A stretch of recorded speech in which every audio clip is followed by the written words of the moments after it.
Praise the lord. దేవుని ఘనమైన నామమునకు స్తుతి కలుగునుగాక. యూదా జనుల మధ్యలో యూదా వంశ పారంపర్యంగా ఒక నమ్మకం ఉంది, స్థిరమైన గట్టి నమ్మకం. ఆ నమ్మకం ఏంటో తెలుసా? సారేపాతు విధవరాలు కుమారుడు చనిపోతే ఏలియా ప్రార్థించి బ్రతికించిన కుమారుడు అమిత్తయి కుమారుడైన యోనా. ప్రియులారా, చాలా అద్భుతం అనిపిస్తుంది కదా. నిజమే. క్రీస్తుపూర్వం 793 నుంచి 753 మధ్య కాలంలో యోనా తన పరిచర్యను జరిగించినట్లుగా మనం చూస్తాం.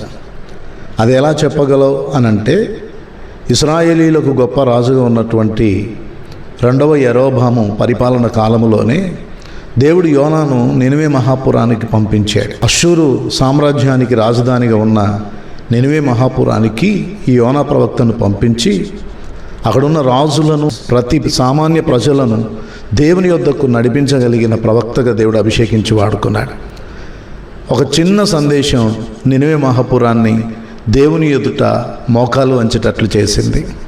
ప్రేమైన దేవుని బిడ్డ, దేవుని ఉద్దేశం నీ పట్ల ఉన్నప్పుడు నిన్ను రాజధానిలో కాదు, దేవుడు ప్రపంచవ్యాప్తంగా రాజుల ఎదుట, అధికారుల ఎదుట తన నామమును ప్రకటించే బలమైన సాధనంగా వాడుకోగలడు.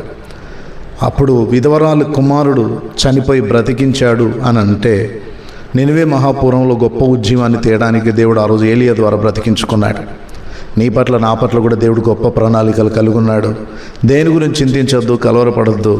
దేవుని కార్యాలు మన ద్వారా జరిగించడానికి దేవుడు ఇష్టపడుతుంటున్నాడు. కనుక ఈ గొప్ప సంగతిని గురించి ఆలోచిస్తున్నప్పుడు నీవు కూడా ఎన్నోసార్లు ఎన్నో పరిస్థితులు కూడా తప్పించబడిన అనుభవాలు నీకు కూడా ఉన్నాయి కదా. ఎందుకు నిన్ను బ్రతికించాడు, ఎందుకు నిన్ను రక్షించుకున్నాడు, ఎందుకు నిన్ను కాపాడుతున్నాడు ఎప్పుడైనా ఆలోచిస్తున్నావా? దేవుని ఉద్దేశాలు మేలుకరమైనవి. కొన్నిసార్లు ప్రతికూలత మార్గాలు కూడా వెళ్తున్నప్పుడు ఏంటి పరిస్థితులు అనుకుంటాం, కానీ వాటి వెనకాల దేవుడు దాచి ఉంచిన గొప్ప ప్రణాళికలు మనకు అర్థం కావు. సమయం వచ్చినప్పుడు దేవుడు అంబుల పొదిలో నుండి ఒక బాణపు పుల్లను, ఒక అంబును తీసి ఏ విధంగానైతే మరి వాడుతూ ఉంటారో, నిర్ణయ కాలం వచ్చినప్పుడు దేవుడు మనల్ని కూడా వాడుకుంటాడు. అదే యోనా జీవితంలో జరిగింది. రేపు నీ జీవితంలో కూడా దేవుడు గొప్ప కార్యాలు చేయబోతున్నాడు. అందుకుగాను నీ జీవితాన్ని కూడా సమర్పించుకో.